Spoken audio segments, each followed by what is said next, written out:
Alrighty, welcome back to First and Short, your first place to get short bits of college football news and analysis. My name's Aaron. I'm here with my co-host Mashfik, and today we have a lot to talk about on the agenda.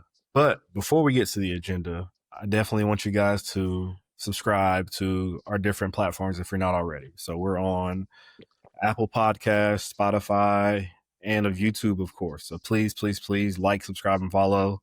It's free and it takes no time at all. Hmm. All right. So on the agenda today, we've got to talk about Clemson. We have got to talk about them. We also want to talk about how we did in our picks this week in week 4. We'll get into a couple of those games and go into detail about them. We also have to talk about the SEC and their new rule. They're gonna have a special TV special on Tuesday where they'll announce each school's permanent and revolving opponents for the next 4 years. We have some thoughts on that.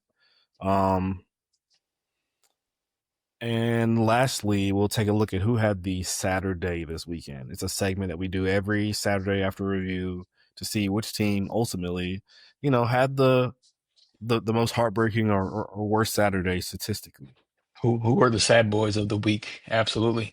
I think I don't think it'll be a surprise, but Clemson will make it on there. So we're gonna go ahead and start with the Clemson Tigers real quick. Earlier this week, I was contemplating starting the last episode with Dabo's like press conference. Um, Thought about starting it with that, but then I was like, you know what? They're playing Syracuse. He's clearly like maybe he's got his mind, he's getting the ship right. He's got this figured out. They're gonna go on a 10-2 run or something.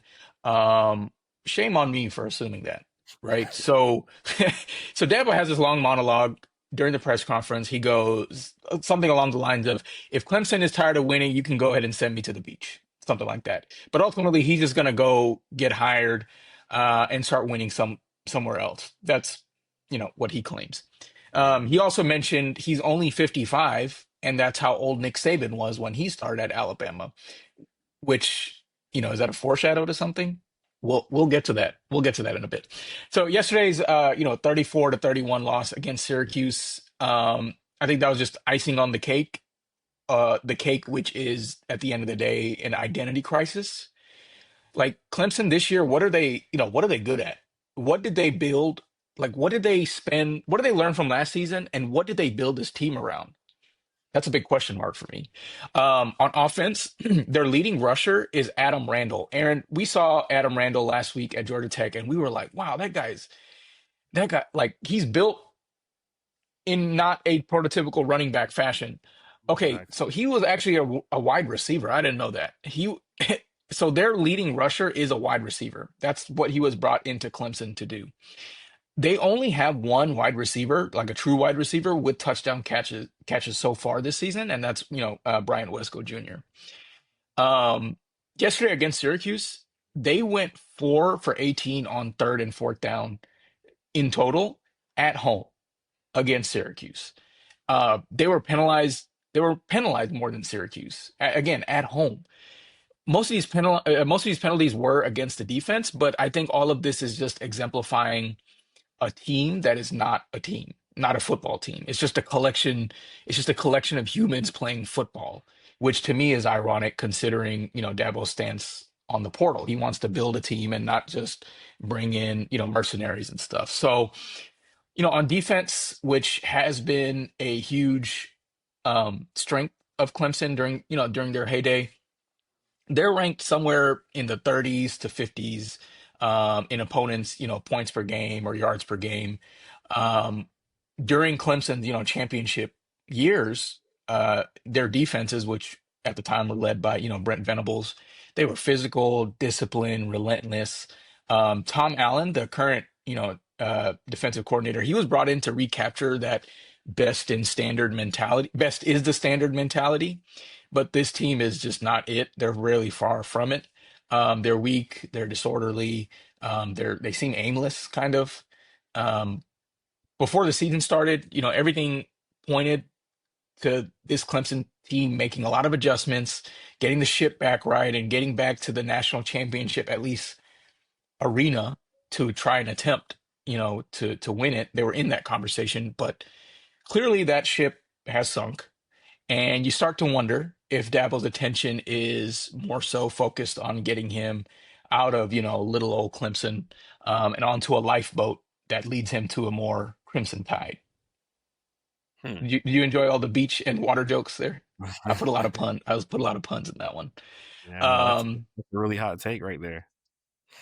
he went, I think he played at Alabama.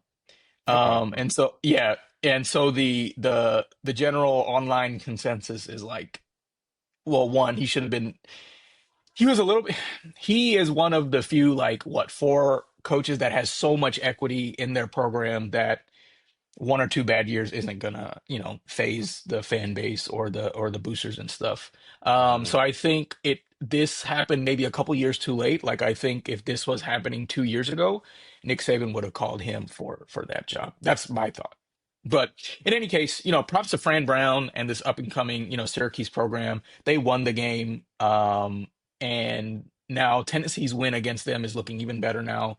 LSU's win against Clemson is looking a little questionable, but Clemson had two turnovers. They had so many penalties, couldn't get first downs. And Steve Angeli was able to throw 244 yards and two touchdowns against them. So just tough going for the Clemson crowd and for the people that had to show up and watch that. Looking forward at Clemson's schedule. I mean, they do have UNC next week, so hopefully that's a win. The rest of their schedule is okay, but they still have to play Florida State, and they still have to play South Carolina. So, yes, I think they can be bowl eligible, but this is exactly what Dabo was talking about, right? Like, how bad it was before him. It's looking pretty bad now. yeah. No, it's very, very interesting times right now to see Clemson not be a favorite in the ACC to win their conference. Like, Not even a favorite, but just like a competent football team, right? yeah, no, it's Yeah. very true. Yeah, but yeah, shout out to Fran Brown and the Syracuse program. So moving on, we're gonna kind of analyze and reflect on the picks we made over the past weekend. So we picked 5 games. I think I was 4 for 5 last for the games this weekend. Mash, you were 3 for 5, so not too bad. Yep. Not too shabby. Um, 60%. yep. So I think Mash, you were wrong on the Texas Tech Utah game, and Yeah. then we both just completely missed the mark on the Indiana Big game. surprise. Yeah, that was Yeah. a big surprise. I mean, maybe not to some fans who pay attention to it a lot more closer, but for us, we just expected a more competitive game than that. Hmm. Yep. But yeah, let's break down some of those high level, games that we saw, or some, things that were worth mentioning over the weekend. So again, Indiana, they destroyed Illinois 63-10. 31 first downs, almost 600 total yards, and then they only had 2 penalties and 0 turnovers. So almost a perfect game for Indiana. They're proving Yeah. that they're right where they were last year. Arkansas, they lost to Memphis in the most Sam Pittman style possible. I mean, they're You driving. they had it right. Oh yeah, go ahead. Yep, driving. Had the ball right there. Then they fumble when they're trying to set up good position for a field goal. Like, it's just tough luck, and you hate to see him lose like that because he's almost there. Yeah. Um, Michigan, they went to Lincoln and beat Nebraska 30-27. Both quarterbacks of the game, Dylan Raiola and Bryce Underwood, they looked very good. Dylan had an amazing Hail Mary touchdown at the end of the first half, but they fell short. Notre Dame, they finally got their first win this weekend against Purdue, Yay. 56-30. Georgia Tech, they are 4-0 for the first time since 2014. They beat Temple this weekend, 45-24. And lastly, on my list, USC, they managed to beat a half-sleep Michigan State team, 45-31. Yep. Are there any highlights from any of those games, Mash, for you? Yeah, I think I just want to start, I started the day with the 12 o'clock, Arkansas going up to Memphis. Yeah, I've said it many times on this channel, I don't bet much, but yesterday I put in a little parlay. Arkansas was one of them. I thought, it was a bunch of money lines, and Arkansas lost by one. So that's why I don't bet on sports because that's how stupid it is. Sam Pittman, we've been saying this for almost 2, 3 years now. It's like, okay, is this the last loss of Sam Pittman's head coaching career at Arkansas? They keep letting him coach there. So one of these days we'll be right in terms of him not finishing out the season. I thought Dylan Raiola looked really good. I've been watching him since high school. Like I went to one of his high school games. The way that especially that Hail Mary, he threw it like 50 plus yards, and it just seemed so easy for him. And that was just very impressive always to see something like that. And then my last thought on the USC Michigan State game is like USC is part of the Big Ten now, which is mostly, Midwest to East Coast. I feel like you should be playing on their time, not 11 p.m. start time, East. They start at 8 p.m. West Pacific time, 11 p.m. here. I don't think that you just joined. Why do you get the benefit of starting when it's beneficial for you? Mhm. Um, I put in the note that Michigan State was half asleep, probably because that's such a late start time. That's to me that's not fair. Anyway, any additional points from your end on any of those, high level games? Yeah, one thing for me, Georgia Tech, man, they're just finding a way to, keep chopping wood. It'll be interesting to see how they compete once they get further into ACC play. I know they'll eventually have to play Syracuse soon, so that'll be an interesting battle, a very Are they interesting ranked battle. yet? They need to be ranked. Syracuse, Georgia Tech. I don't think they Georgia are. Tech, yes, Georgia Tech, I believe Oh, is they're ranked ranked 18. Yeah, yeah, 18. yeah. Okay, Yeah, nice. Okay, good. yep. All right. So the other game that I had on at 12 o'clock, number 17, Texas Tech at Utah. No, number 16, Utah. Texas Tech won 34 to 10 against the Utah Utes. To me, this was a classic Big 12 game. There was a lot of big plays. There were a lot of big turnovers. In my opinion, a lot of big money to be made or lost in the betting market because Vegas doesn't know how to properly put odds on a league that is as wide open as the Big 12 is every year. This game had a total of 6 turnovers, but including both teams.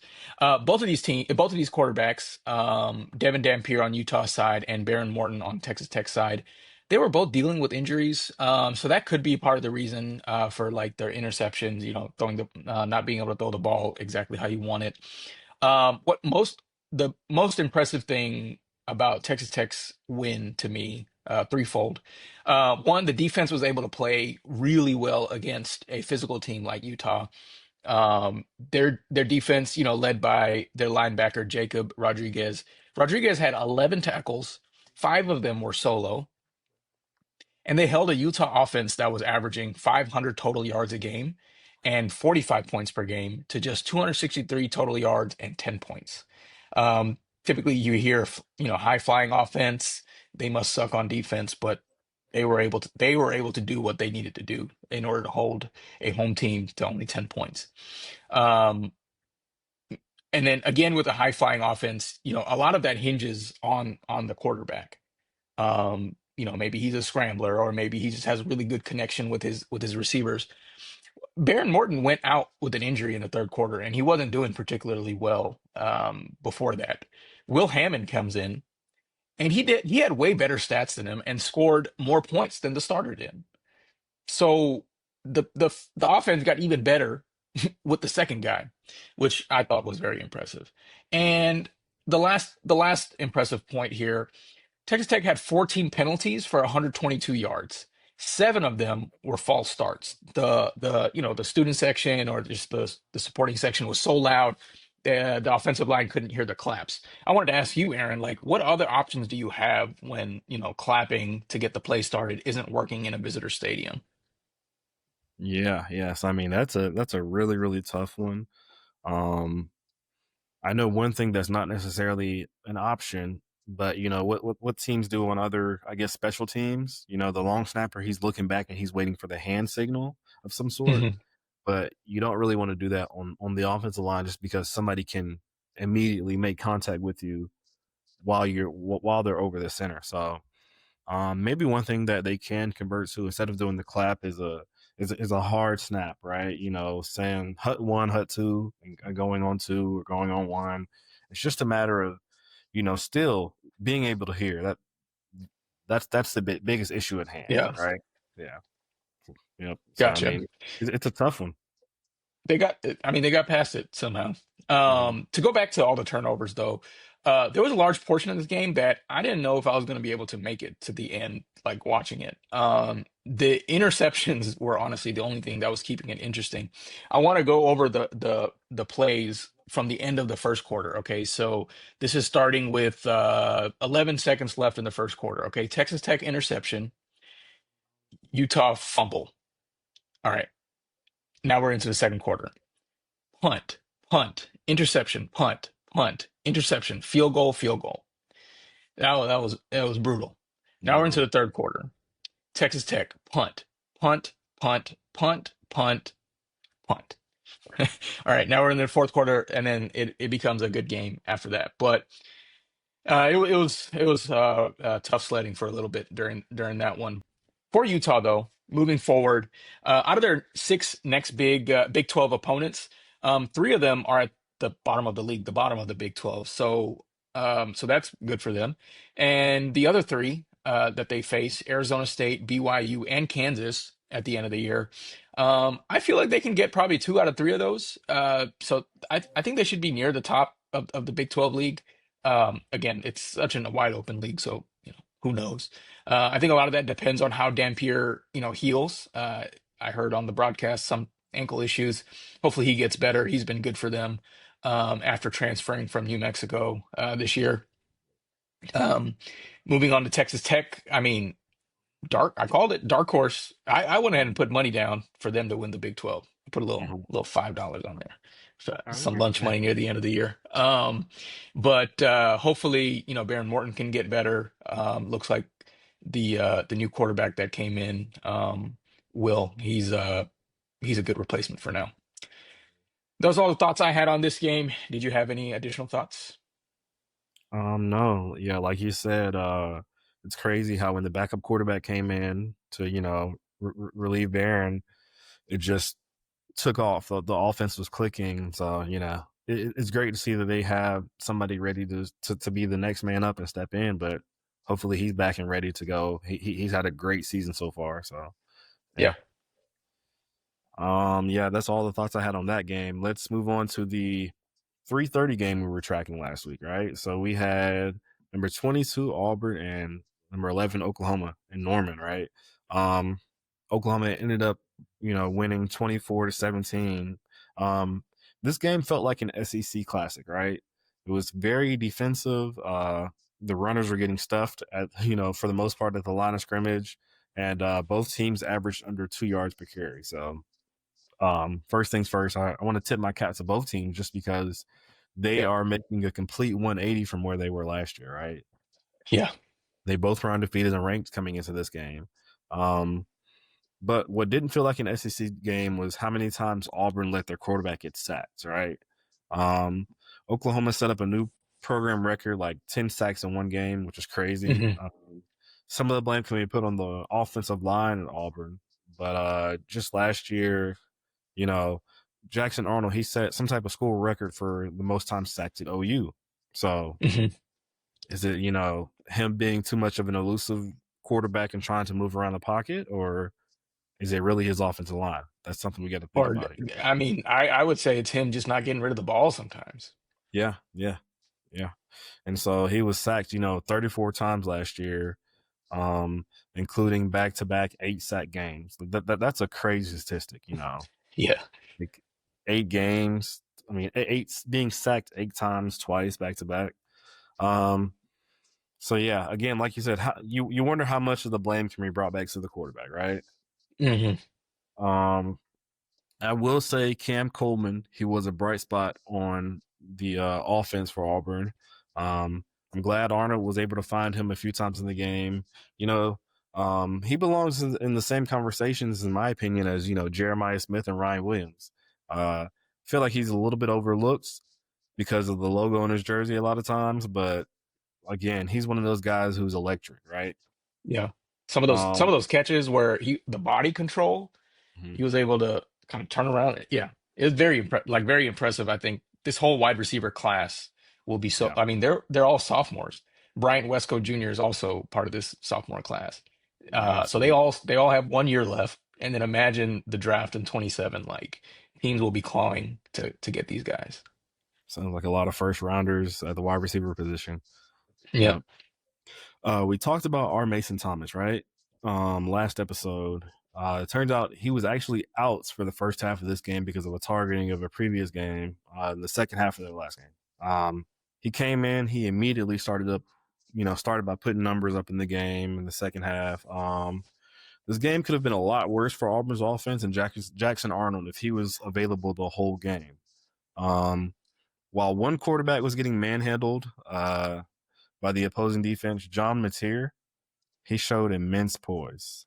He took it on himself to provide a spark for the offense to get extra points needed to win the game. He threw for I think 271 yards and a touchdown, and again, he was one of the leading rushers. Um, he rushed, and I think he did an arm stretch to get the go-ahead touchdown near the end of the game. Um, yeah, they had a play where they had a player running on the sideline, and he was subbing out for them, and he ended up catching a touchdown pass. I think that was Satanga. Satania or something like that. Yeah. Yeah, yeah. No one had him. Uh, I think Hugh Freeze, he was trying to call a timeout when he saw it. And the SEC office, they actually issued a statement last night saying that it was supposed to be unsportsmanlike conduct and OU should have been issued a 15-yard penalty. So according to the NCAA football rules, this is labeled as one of their unfair tactics, and it's actually illegal. I didn't know that until you pointed that out to me earlier, Mash. Yeah. Yeah, yeah. The rule is no simulated replacements or substitutions may be used to confuse opponents. I mean, it makes sense. It's a large field, and if you're acting like you're going out, and yeah, I mean, I get it. I wanted to make one last comment on R. Mason Thomas. Like their last game was against Temple. It was a blowout. It sucks that his action in the second half of that game affected this game. Like this time around, fortunately for Oklahoma, they won, but it's like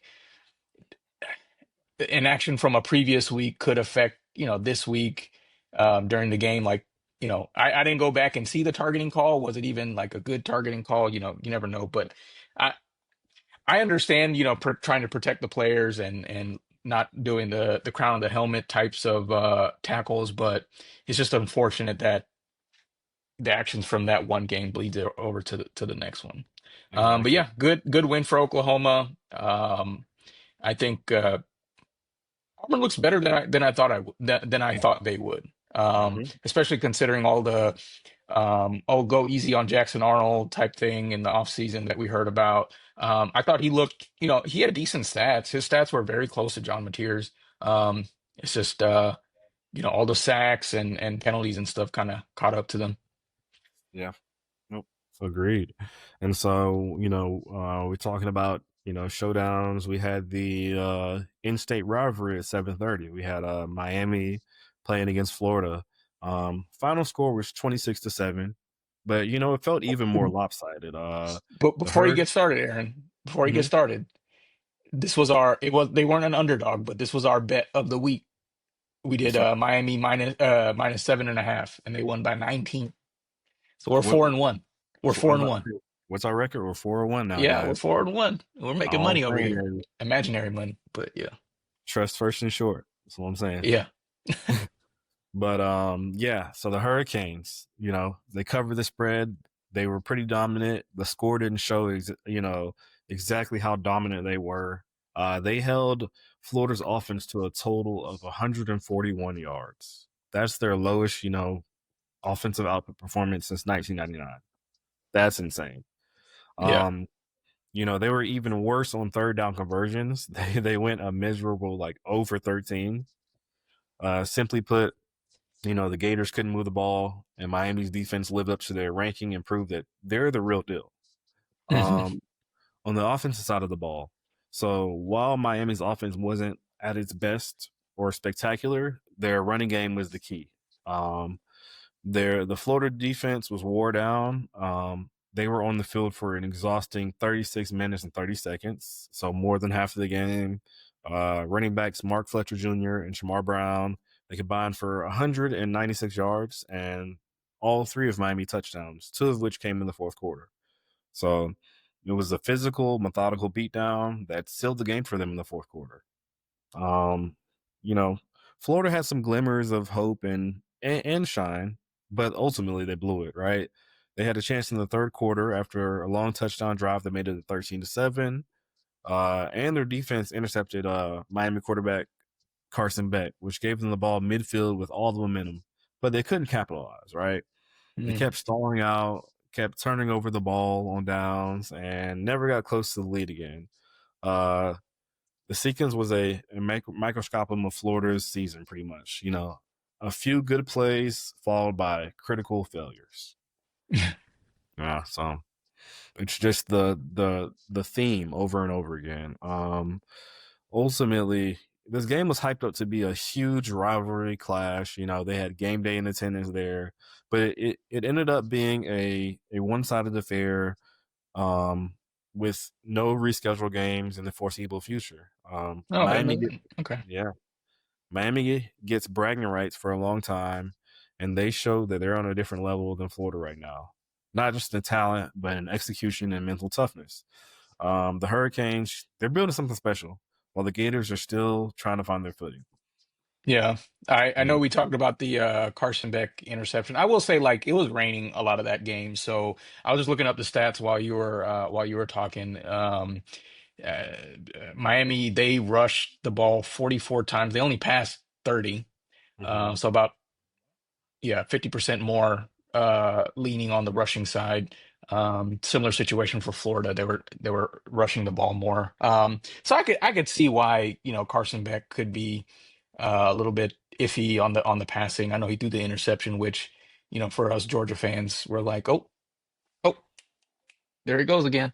But no, I but I thought he played a good game. Yeah. What any final thoughts on that one? Yeah, yeah, sure, sure, sure. So, like you said, there was definitely some other factors, but we kind of saw Carson Beck come back down to earth a little bit, after his first three games were just, spectacular. Yeah. He's still well on his way, still has a chance to be a Heisman contender. Um, for DJ Lagway, the other quarterback for Florida, for me right now, it doesn't matter if this guy was a guy that meant to have real potential this year or not. I think it's fair to say that his confidence has really been shot this year. He finished the game with 61 total passing yards, and right now he currently sits at 6 interceptions and 5 touchdowns in the season. So he has more Mm, interceptions than touchdowns. That's pretty yeah. crazy. Um, Billy Napier, his seat is getting scalding hot. Florida is now off to the worst start since they've um, played since 1986 at 1-3. Their offensive struggles under Billy Napier, again, they're the recurring theme, and this game is just an absolute low point. To get shut down like that, and to be so inept on third downs, it raises serious questions about the coaching staff's ability to develop offensive talents and also make those in-game adjustments. So the heat is on for Napier. Miami's defense, they show that they can compete at a national championship caliber. And, they just continue to prove that they're a team that's well on their way to being a college football playoff contender, right? Yeah. Um, my last take for Florida. Oh, go ahead. No, I was gonna say like the defense on Miami side, we've talked about Ruben Bain Jr. First of all, what an NFL name already. Like he's gonna be Ruben Bain Jr. He's gonna do great in the NFL. But they were also showing him next to Akeem Mesidor. Those are the two defensive ends, I believe. They're, they That's a good tandem right there. Mm, for any defensive line. You just don't know which side the pressure is going to come from, and they cause so much disruption. So that was, I understand Florida's offensive line is what it is, but it was nice seeing, that kind of duo get after it. yeah, no, that's fair. And then speaking on Florida, moving on to what the rest of their schedule looks like, they have to deal with the rest of the year basically going through the gauntlet, right? You got Texas, you got Texas A&M, you have Mississippi State, who's undefeated right now. Mm. You got Georgia, Kentucky, who I mean, they're still a team that's competitive in SEC. You got It's Ole at Miss Kentucky. It's at Kentucky. at So that's Kentucky, not a right? that's not a give me. Yeah. That's not a gimme. And then you have to go to Ole Miss. Then you play Tennessee and Florida State for your last two games. They might not win another game this year. Yeah, they might not. That's the scary thing about all this. So, I would say the mm, scary thing is Scott Strickland, the athletic director at Florida, might keep Billy Napier. That's the scary part. mm, As a Florida fan, I mean. yeah, yeah, but yeah, I mean, it feels like the morale's at an all time low, and you're in the worst part of your schedule. So like, you're in for a long ride, Florida fans, and unless they find a way to compete and still battle, Yeah. it's gonna look rough. But yeah, Yeah. what's next on the agenda, Mash? Yep, yep. So earlier, a couple days ago, the SEC, they announced they will have a TV special on Tuesday, kind of like how LeBron had a TV special of him going to Miami. But they're going to announce each school's permanent and revolving opponents for the next 4 years. It'll focus on keeping, traditions alive, while also keeping in mind, to keep it fair and balanced. So, I like the fact that they're thinking about this in 4 year chunks. So, as the SEC announced in August that each team will be playing, nine conference opponents now. So they're going to announce three permanent opponents and then six revolving for the next 4 years. From the SEC website, this new format will allow each team to play every other SEC program at least once every 2 years, and every opponent home and away in 4 years, making it the most fair and balanced schedule in the history of the conference. So that's nice. In theory, if a player stays for 4 years at one school, they will visit every stadium within the SEC, within the conference. And I think if they're able to do that, then that's great. SEC teams are also required to schedule at least one additional high quality non-conference game from the ACC, Big Ten, or Big 12 or Notre Dame each season. A lot of teams are already doing that, right? So I don't know how much that will change, but Georgia, for example, plays Georgia Tech. Florida plays Florida State. South Carolina plays Clemson. But I guess it'll change up a few of these teams, obviously. So I Mm, wanted to play a game with you, Aaron. Actually, let's each pick two teams. I'm going to ask you to pick two teams, and you tell me who you would want the permanent opponents to be. All right, I'm gonna give you a second. Think about it. Um, Okay, so pick two teams. Tell me who you think the three opponents should be, based on tradition, based on uh, competitive balance, all that sort of stuff. okay. Um, the first I'm gonna have to go with here is gonna be Alabama, right? Okay. Um, the thing that you hit on that's really sticking to me is just keeping those traditions alive. Hmm. And so the three teams I would have to go with, you have to keep the Iron Bowl there. So Yep. Auburn, Auburn. Alabama. Hmm. I think you have to keep LSU, Alabama in there. And then lastly, you have to keep the third week of October in there, and that's Mm. Tennessee, right? Yep. Yep. So I think those games are just gonna keep traditions alive, keep ticket sales alive, and then you have teams who I feel like they're at different tiers of competitiveness. So it feels like it's not going to be just an overwhelming. That's tough every year though. Yeah, no, it is. It Yeah. definitely is, but I feel like it's been their norm for forever. So Right. yep. And then my second team, right? The interesting one, you got Texas, a team that's new to the SEC. It doesn't really have too many traditions or favorites, but you have a couple, right? So I feel like you have to keep Texas A&M. Hmm. You have to keep Oklahoma, Yep.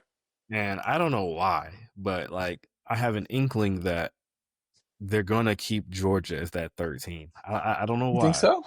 Okay. I just feel like that's gonna be the third It's team. good for That's gonna. TV for sure. It is, and that's why I think there's gonna be a selling point or influence to keep that game on the schedule. Yep. Gotcha. So yeah. What about for you, Mash? Yeah, I'll start with LSU.